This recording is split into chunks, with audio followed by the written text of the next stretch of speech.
राजा दशरथ जीवन की अंतिम यात्रा के समीप पहुंच गए जब सुमंत जी ने आके ये कहा कि पिताजी को जैसे तैसे सही रखने के लिए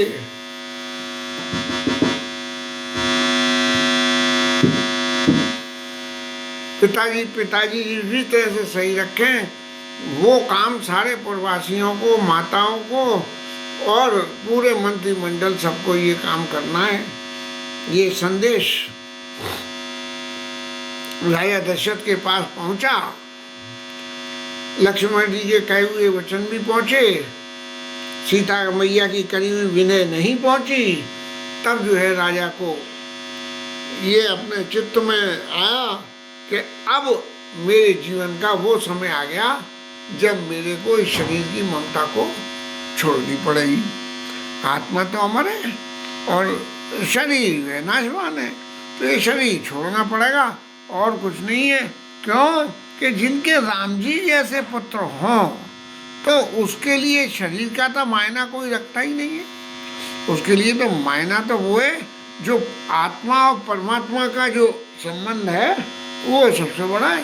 तो वो है, इसीलिए जो है राजा दशरथ को बिल्कुल जब ये एहसास हो गया तब उन्होंने कौशल्या को वो श्रवण कुमार वाली कथा, जिसमें श्रवण कुमार के माता पिता को शब्द वेदी बाण से श्रवण कुमार को मार के और मुंह बंद करके उनके माता पिता को पानी पिलाने गए। श्रवण कुमार ने कही थी कि मुंह से मत बोलना, नहीं तो वो पहचान जाएंगे। लेकिन जब अतिशय प्रेम होता है तब अपने प्रेम के प्रति उस व्यक्ति की हर छोटी से छोटी बात बड़ी माइन्यूटली दिमाग में भर जाती है। हमें एक समय की बात याद है कि कार के हॉर्न से हम पहचान देते थे हमारी गाड़ी आ गई है। कार के हॉर्न की आवाज़ से, जबकि यद्यपि सब एक से ही होते हैं, उनमें से किसका भेद होता है, लेकिन पहचान जाते थे। तो राजा दशरथ तो वो श्रवण कुमार के माता पिता जिनको वो तीर्थ यात्रा में ले जा रहे थे और पानी पिलाने के लिए अपनी भेंगी को रख के और किनारे पर पानी लेने गए। राजा दशरथ शिकार खेलने गए, उन्होंने शब्द भेदी बाण चलाया कि कोई जानवर पानी पीने आया है मारे। अब ये तो सब गोविंद की लीला और कर्म प्रारब्ध होता है।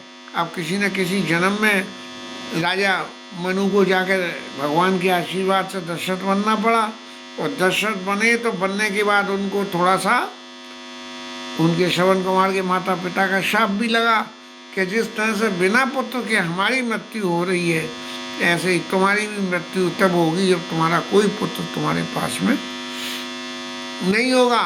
ये बात राजा दशरथ को याद आ गई और याद आने के बाद उन्होंने कौशल्या को सब कथा सुनाई और कहा कि अब जो है उनके शाप के फलने का समय आ गया है, इसलिए मुझे अब ये देह का परित्याग करना पड़ेगा।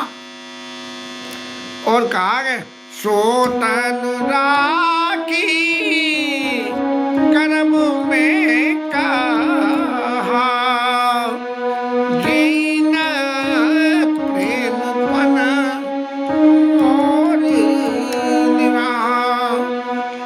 अरे ऐसा शरीर जिसने मेरे प्रेम के इस प्रण को कि मन बिनु फन जिमि जल बिनु मीना, मम जीवन तुम ही अधीना। राजा ने, राम जी महाराज से राजा मनु ने यही मांगा था कि मणि के बिना सर्प और जल के बिना मछली ये नहीं रह सकते, वो अधीन होते हैं। ऐसे ही तुम्हारे बिना मेरा भी जीवन हो, ऐसा ही जीवन हो। अब यहाँ जब श्रवण कुमार की बात याद आई तो वो मनु वाली बात तो ध्यान से उतर गई और उन्होंने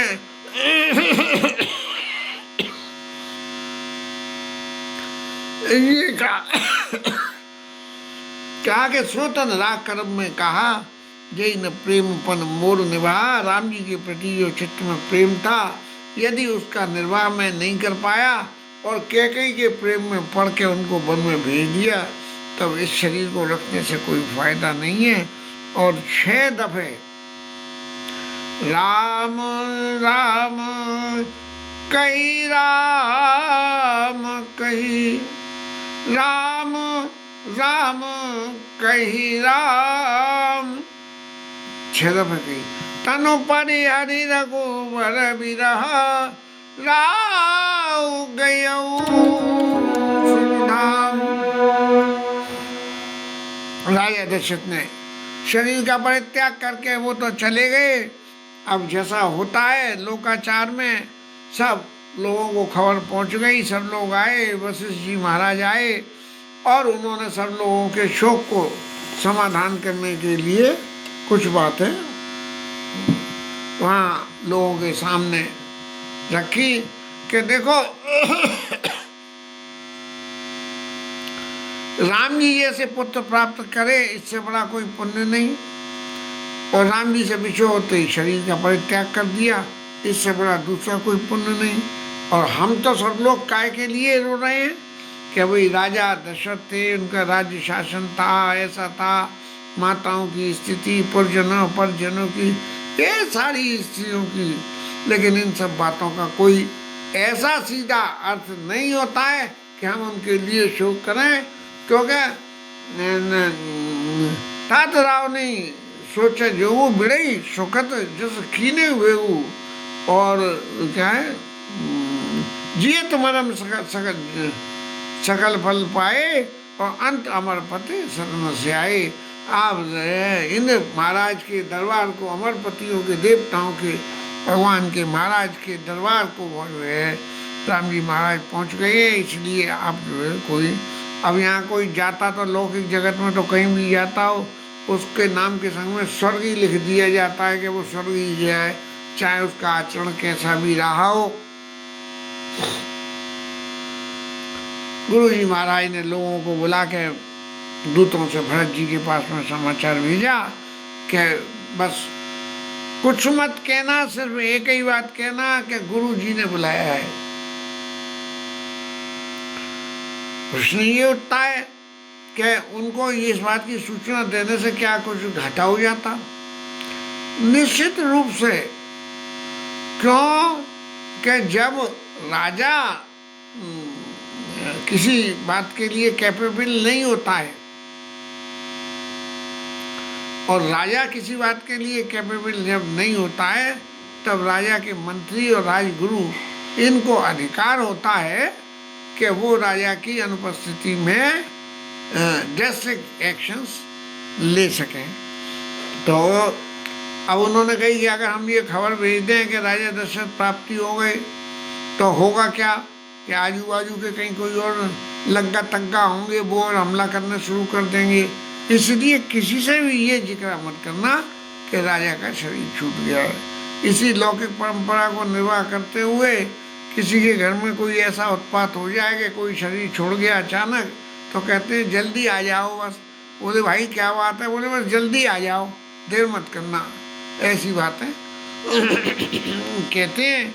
भरत जी महाराज के पास खबर पहुंची और भरत जी महाराज अपने चित्त की बातों को विचार मन में कर रहे हैं कि रात को मेरे को जो है ऐसे स्वप्न दिखते हैं जिनका अर्थ अनर्थ होता हुआ कोई दिखता है, और कैसे करूं मैं, क्या करूं। तभी जो है शिव जी का अभिषेक करते हैं और मनाते हैं कि हमारे राम जी, सीता जी और माताएं भाई सब लोग कुशल से रहें, ये मनाते हैं। तभी दूत पहुंच गए और उनको लेकर जो है अयोध्या की तरफ भागते हुए बहुत तेज रफ्तार से, और दशरथ जी महाराज, वो भरत जी महाराज अयोध्या की तरफ चल दिए। मन में अत्यंत कल्प विकल्प हो रहे हैं कि ये सब बातें, परिस्थितियां क्यों हो रही हैं। और जब अयोध्या में प्रवेश किया तो कोई कुछ बोलता नहीं है, इसलिए मन में और भी संदेह हो जाता है। और सीधे सीधे जाके अपने राजद्वार पे माता कैकेयी के पास सबसे पहले गए।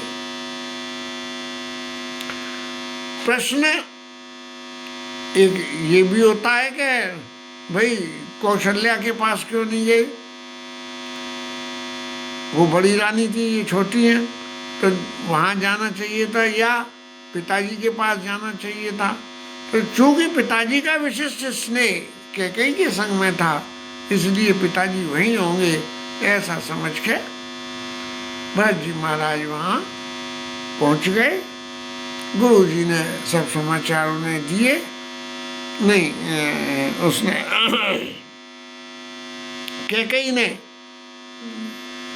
वहीं महल के दरवाजे से उनका स्वागत सम्मान किया और उनको आदर के साथ अंदर ले आई। और बड़ी प्रसन्न दिख रही थी कैकेयी मैया, ऐसी प्रसन्न दिख रही थी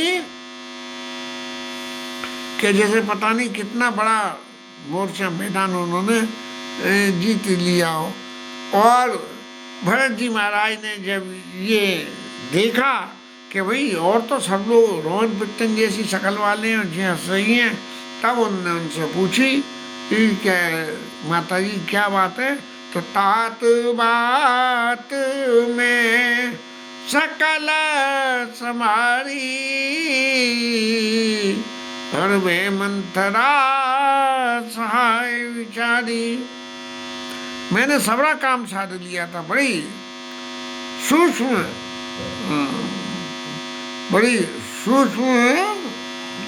प्रवृत्ति से, कि बात में सबरी कहूँ लेकिन धीरे धीरे करके कहूँ। तो उन्होंने कहा कि मैंने सब इंतजाम बांध लिया और मंथरा उसमें सहायक हो गई, जबकि था उल्टा कि मंथरा ने तो सब बांधा था और जे सहायक हुई थी। वे मंथरा सहाय विचारी और कछव काज विधि बीच बिगाड़े हो, और भूपति सुरपति पूर्व पग धारे हो। लेकिन बीच में जो है विधाता ने कोई गड़बड़ कर दी और राजा जो है राधे राधे उनकी हो गई। अब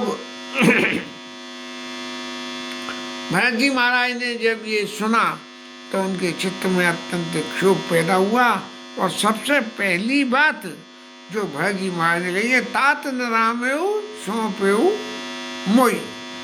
इतना भरत जी का राम जी के प्रति इतना स्नेह था, तो सबसे पहली बात उन्होंने एक ही निकली कि महाराज आप जा रहे थे तो जा रहे थे, लेकिन जब तक आप थे तब तो हम राम जी के अधीन अपनी इच्छा से रहते थे, लेकिन जब आप जा रहे थे तो अब आप अपनी राज आज्ञा से हमारे को राम जी के अधीन कर जाते। तात न राम ही सौंपे मोई, ऐसा करके बड़ा मन में दुख मानते हुए और ये पूछा कि माता कारण तो जी बताओ कि जी आखिर ये शरीर परित्याग राजा दशरथ ने क्यों किया। तब जो है कैकेयी मैया ने जो है एक ही बात कही कि देखिए भरत जी लाल जी राजा के लिए चले गए, कोई बात नहीं है, जाने दो, कोई शोक करने की जरूरत ही नहीं है, क्योंकि बड़े ही सकत जैसे कीने हुए वो, और जीवत मरण सकल फल पाए, अंत अमरपति सदन से आए। ऐसा मन में विचार करके और आप इस शोक का परित्याग करके जो राजा से मैंने आपके लिए राज तिलक मांगा है उसको स्वीकार कर लीजिए। ये बात कैकेयी मैया कह रही है भरत जी को, लेकिन क्या कैकेयी मैया को ये जरा भी कल्पना नहीं थी कि भरत जी मेरा इतना तिरस्कार कर सकते। क्या इतने दिन पुत्र को पालने के बाद में मैं माता कैकेयी भरत जी को समझ नहीं सकी? क्या राजा भरत जी को समझ नहीं सके? राजा तो समझ गए, और राजा ने कैकेयी से कही है कि भरत राज्य स्वीकार नहीं करेंगे और लक्ष्मण और राम जी घर में नहीं रहेंगे। तुम वनवास की बात कहती हो तो वो घर में नहीं रहेंगे। और लोगों ने भी समझाया कि जब ये लोग नहीं रहेंगे तो मेरा शरीर भी, राजा का शरीर भी नहीं रहेगा। इसलिए कोई दूसरी बात जो है राम जी को बन जाने की बात छोड़ के कोई दूसरी बात वरदान में राजा से मांग लो। भरत जी ने जब कारण पूछा तब उन्होंने बताया कि राम जी महाराज वन में चले गए। बस ये सुनते ही भरत जी महाराज जो है अत्यंत शोक विकल हो गए, और इस तरह से ये अयोध्या की वातावरण में एक ऐसा जहर सा घुल गया कि हर कोई उस दुख से दुखी होकर रो रहा है, पीट रहा है। और इस संबंध में जो है शत्रुघ्न जी ने जब ये सुना तो उन्हें भी बड़ा दुख हुआ, और उसी वक्त कहते हैं कि वो कुबड़ी मैया वहाँ पधारी तो उन्होंने उनको भोग प्रसाद बांट दिया, उनका कुबड़ फोड़ दिया।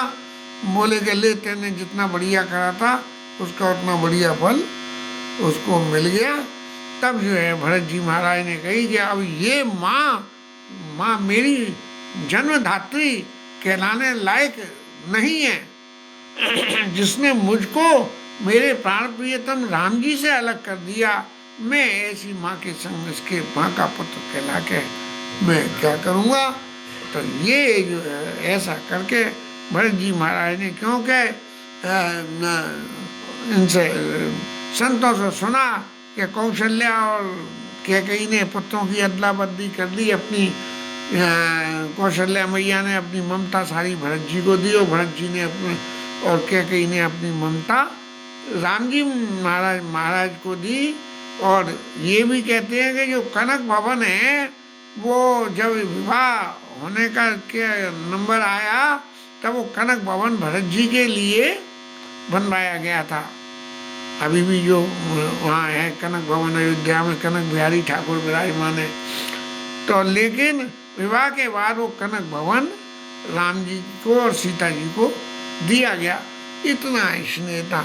लेकिन जब ये इस तरह से अदला बदली हो गई और राम जी महाराज ने एक मैनिपुलेट करके ऐसा वातावरण कैकेयी मैया के संग में जोड़ा कि माँ तुम ही ऐसी हो जो मेरे सब काम में सहायक हो सकती हो, इसलिए मेरे संग में एक ऐसा एग्रीमेंट करो कि आप इतना इतना नाटक करना और मैं वन में जाऊंगा, राक्षसों का वध करूंगा और फिर लौट के आऊंगा, फिर राज सेशन पे बैठेंगे। यहाँ तक भरत जी महाराज पधारे और आके गुरु जी ने आज्ञा दिए तो उनका सबरा काम किया। दशगात्र क्रिया सबरी करी, और करने के बाद में फिर ये गुरु जी महाराज के साथ पुरजनों के मंत्रीजनों के साथ में एक सर्वधर्म संभाव मीटिंग हुई, और उस मीटिंग की चर्चा कल की कथा में लेंगे।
महादेव की जय, श्री राय, श्री राधा रानी की जय, जय श्री